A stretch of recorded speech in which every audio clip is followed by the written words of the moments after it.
Brought to you bye रजनीगंधा। यूं ही नहीं ताज ताज बन जाता है, शिल्पकारों का हुनर और चुनिंदा संगमरमर ताज को नायाब बनाते हैं। कुछ ऐसे ही चुनिंदा जगहों से बस खास ही चुनकर लाता हूँ। कतरे कतरे को मैं हीरे सा परखता हूँ। यूं ही नहीं मैं रजनीगंधा बन जाता हूँ।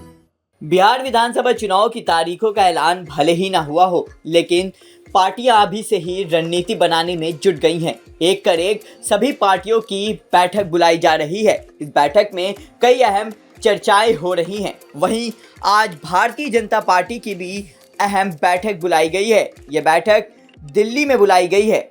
दरअसल बिहार विधानसभा चुनाव को देखते हुए भारतीय जनता पार्टी अब एक्शन मोड में आ गई है। भारतीय जनता पार्टी की आज अहम बैठक दिल्ली में अमित शाह के आवास पर बुलाई गई है।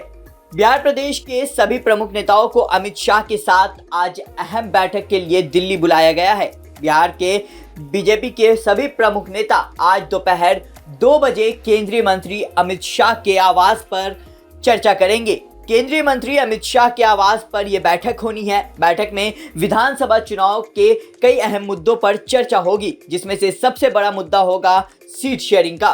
बता दें, भारतीय जनता पार्टी जेडीयू और बाकी सहयोगियों के साथ चुनाव लड़ने वाली है। ऐसे में सीट शेयरिंग एक बड़ा मुद्दा है। इसको लेकर आज अमित शाह के आवास पर होने वाली बैठक में चर्चा होगी और यह माना जा रहा है कि लगभग ये तय हो जाएगा कि भारतीय जनता पार्टी अपनी ओर से कितने सीट पर चुनाव लड़ने का प्रस्ताव रखेगी। वहीं इसके साथ ही कई और चुनावी मुद्दों पर चर्चा होनी है और आने वाली रणनीति पर भी चर्चा संभव है। इसके साथ ही पीएम मोदी के इस महीने होने वाले बिहार दौरे की तैयारियों की भी समीक्षा इस बैठक में की जाएगी।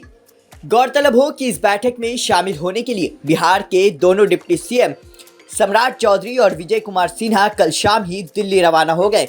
ये दोनों ही अमित शाह के साथ होने वाली इस बैठक में शामिल रहेंगे। इसके साथ ही बिहार बीजेपी के प्रदेश अध्यक्ष दिलीप जायसवाल और बिहार प्रभारी विनोद तावड़े और संगठन मंत्री भीखू भाई दलसानिया भी बैठक में शामिल रहेंगे। बिहार विधानसभा चुनाव से पहले भारतीय जनता पार्टी की ये काफ़ी अहम बैठक बन जा रही है। ऐसा माना जा रहा है कि इस बैठक से काफ़ी कुछ निकल कर सामने आएगा और लगभग ये तय हो जाएगा कि आने वाले विधानसभा चुनाव में भारतीय जनता पार्टी कितने सीटों पर चुनाव लड़ेगी और उसका चुनावी मुद्दा क्या होगा। बहरहाल इस बैठक पर बिहार तक की नज़र लगातार बनी है। इस बैठक से जो कुछ भी निकल कर सामने आएगा वो हम आप तक साझा करते रहेंगे। पटना से शशि भूषण की रिपोर्ट, बिहार तक।